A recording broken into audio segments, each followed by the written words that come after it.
네, 오늘 실습 내용은 iOS 콘텐츠 리스트를 제작해 보는 겁니다. 아, 앞서서 설명해 드렸던 그 이론 수업에 연결해서 오늘은 테이블 뷰를 이용을 한 콘텐츠 리스트를 제작해 보도록 하겠습니다. 제가 과제란에 준비 파일을 올려 놓을 테니까 이 준비 파일을 다운로드 받으셔서 미리 준비를 해 놓으시고요. 그 다음에 XD를 실행을 하셔서 같이 함께 실습을 진행을 해 보도록 하겠습니다. 오늘은 iOS에 대한 가이드라인을 공부를 했으니까 iOS 컨텐츠 리스트 제작 1을 같이 실습을 통해서 진행을 해보고 그 다음에 여러분들이 iOS 컨텐츠 리스트 제작 2를 직접 실습을 해보면서 과제로 제출할 수 있도록 그렇게 진행을 하도록 하겠습니다. 자, 오늘 이 컨텐츠 리스트를 제작하는 거에 대한 핵심은 바로 이 테이블 뷰를 어떻게 구성을 하느냐에 대한 부분입니다. 그래서 테이블 뷰를 구성을 했을 때 이 이미지들이 어떻게 입력이 되고 또 하단의 탭은 어떤 식으로 구현을 하고 또 상단의 스테이터스 바와 타이틀은 어떤 식으로 구성을 하는지에 대해서 간략하게 설명을 드리도록 하겠습니다. 자, 그럼 저는 이렇게 지금 준비가 되어 있는데요.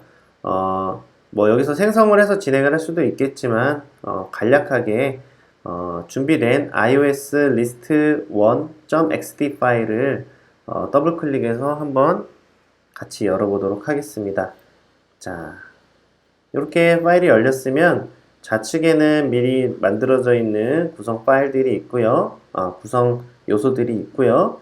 그 다음에 오른쪽에 이제 아트보드가 준비가 되어 있죠. 자, 오늘 아트보드에는 여러분들 학번 넣으시고 오늘은 iOS 컨텐츠 리스트 라고 이름을 짓겠습니다. 자, 그리고 파일도 다른 이름으로 저장 버튼 눌러서 여러분들 학번 넣고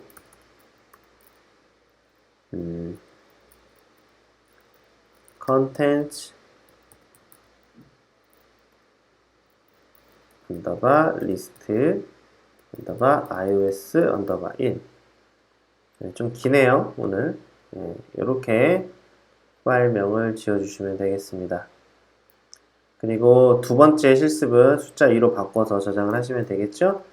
자, 이렇게 저장해서 실습을 진행을 하도록 할게요. 자, 우선 상단에 이 영역을 이제 넣어줘야 되는데 이 박스가 이미 미리 만들어져 있으니까 그냥 쭉 드래그를 하셔도 돼요. 이렇게 쭉 드래그를 하셔서 넣으셔도 되고 그게 아니라 지금 컨트롤 Z를 눌렀습니다. 그게 아니라 여러분들 직접 박스를 그려서 만드셔도 됩니다. 박스를 그리실 때는 사이즈가 상단 사각형의 경우에는 높이가 88입니다. 88이고요. 가로 크기는 그냥 직접 맞추면 되겠죠? 네, 이렇게 직접 맞춰서 V 버튼 눌러서 쭉 드래그해서 상단에 위치하게 해주시고요. 그 다음에 테두리는 빼주시고 대신에 음영을 넣어주세요. 여기 밑에 보면은 음영 있죠? 자, 음영을 넣어주시면 이렇게 하단에 구분이 되는 형태의 음영 효과가 들어가게 되겠죠? 자, 이렇게 만들어 주시고 자, 그 다음에 우리 아까 이론 수업 시간에 테이블 뷰의 좌우 여백은 몇 포인트라고 했었죠? 네, 15포인트입니다. 그래서 좌우에 우리가 가이드라인을 15포인트씩 줄 거예요. 그래서 여러분들 이 선택 툴을 선택을 하신 다음에 아트보드의 가장자리를 이렇게 쭉 마우스를 갖다 대보면 이런 식으로 아이콘이 바뀌는 걸 볼 수 있을 거예요.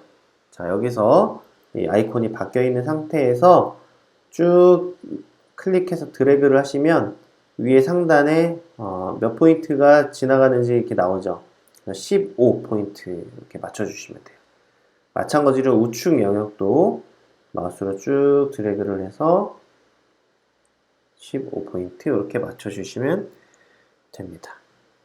자, 그 다음에 우리가 여기다가 어떤 컨텐츠들을 이제 올려야 될 건데, 자, 여기에다가 우리가 사각형을 하나 미리 좀 둘게요. 그래서 셀의 높이를 72로 잡을 건데요.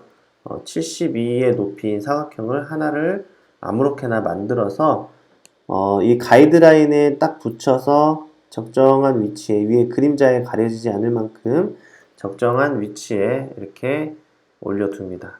자, 이런 식으로 올려졌으면 여기에서도 마찬가지로 가이드라인, 위에서 밑으로 내려서 가이드라인을 이렇게 만들어 주는 겁니다.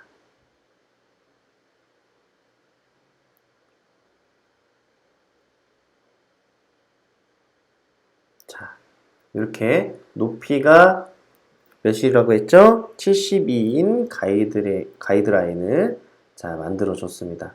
자, 이렇게 가이드라인이 만들어졌으면 이제 상단에다가 우리 요 타이틀과 스테이터스바 아이콘들을 좀 올려줄 거예요. 자, 여기서 보면 선택을 해보면 두 개가 동시에 선택이 될 거예요. 이렇게 하나, Shift 키 누르고 또 하나.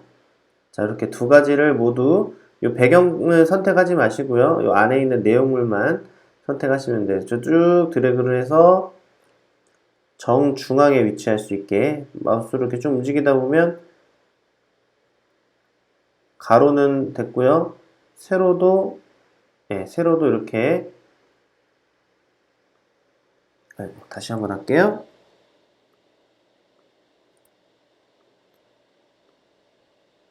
네, 세로랑 가로가 이렇게 십자 모양이 돼서 정중앙에 위치할 수 있게 이렇게 드래그해서 이렇게 놓으시면 돼요. 자, 그러면 적정하게 이렇게 배치가 된 것을 그러니까 확인을 해볼 수가 있습니다. 자, 그리고 타이틀에는 우리가 친구 리스트라고 하니까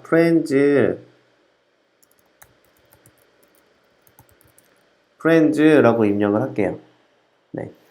자, 이렇게 해서 friends라고 입력을 해주셨으면 그 다음에 이제 이쪽에 우리가 사진을 넣을 원을 하나 넣어줄 겁니다. 자, 원을 선택을 해서 Shift 키를 누르고 쭉 드래그를 하시면 되는데 크기는 가로 세로 높이가 48이 되도록 그래서 쭉 제가 드래그해서 우측에 보니까 48이 됐어요. 아니시면 여러분 드래그 하신 다음에 우측에 여기서 직접 타이핑을 48 이렇게 입력을 하셔도 됩니다. 자, 이렇게 해서 입력을 하셨으면은 V 버튼을 눌러서 이 원을 가장자리에 이렇게 위치시켜야 되는데 이때 우리가 이 가이드라인의 중앙에 와 있는지를 눈대중으로 파악하기가 좀 어렵다라고 하시면 사각형을 그냥 하나 만드세요.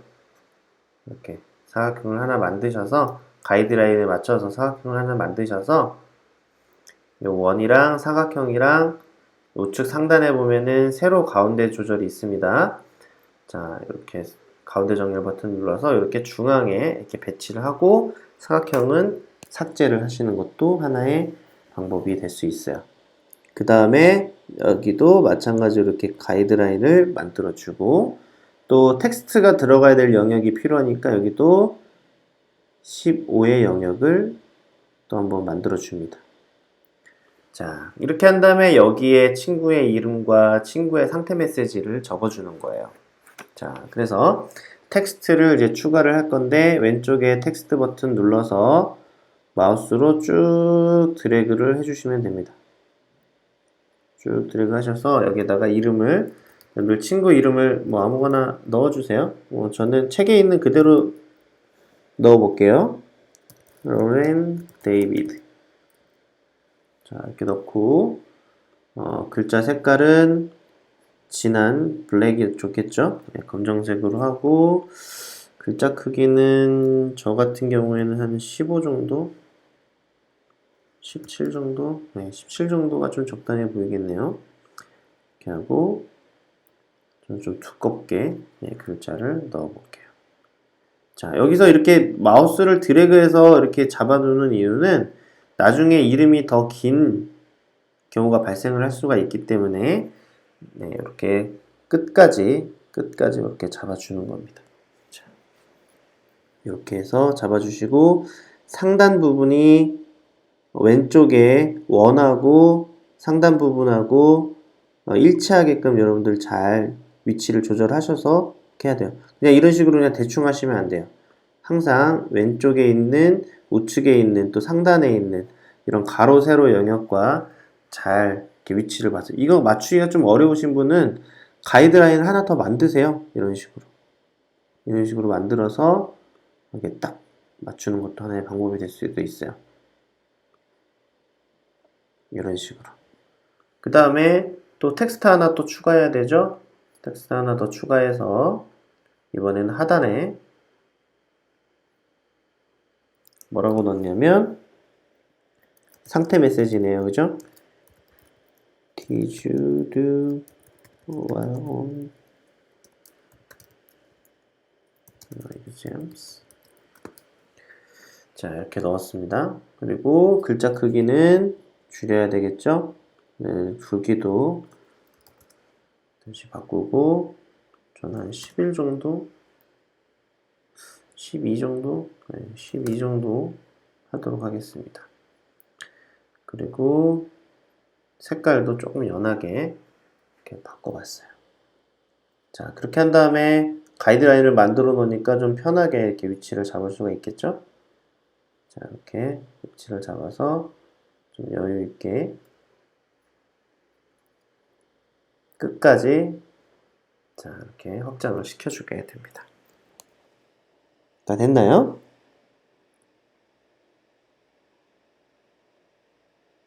예, 다 됐으면 이런 식으로 넣어주시고 보니까 시간 정보가 있었네요. 그쵸? 시간 정보가 있었는데 그러면 하나를 더 추가해야 되겠네. 그죠? 복사해서 붙여넣기 해서 시간 정보를 우측에다가 넣을게요.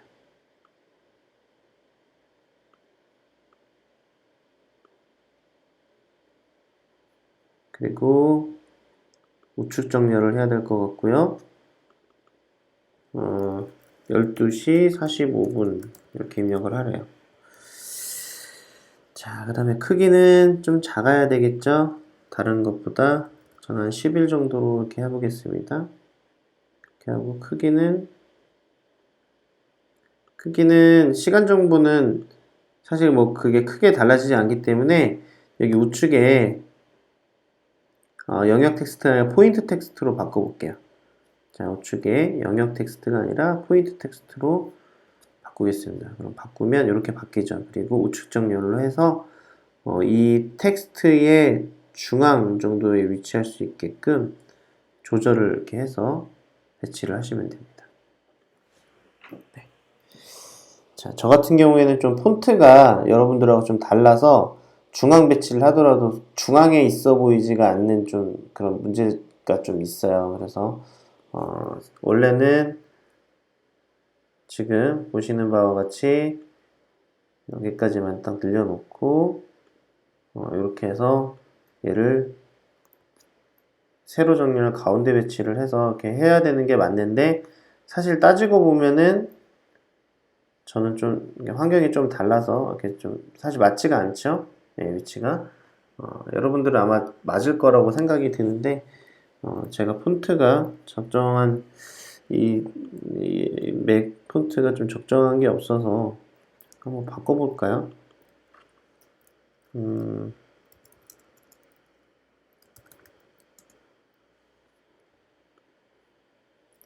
네, 그냥 하도록 하겠습니다. 네, 그래서 이렇게 맞춰주시면 되고요. 그 다음에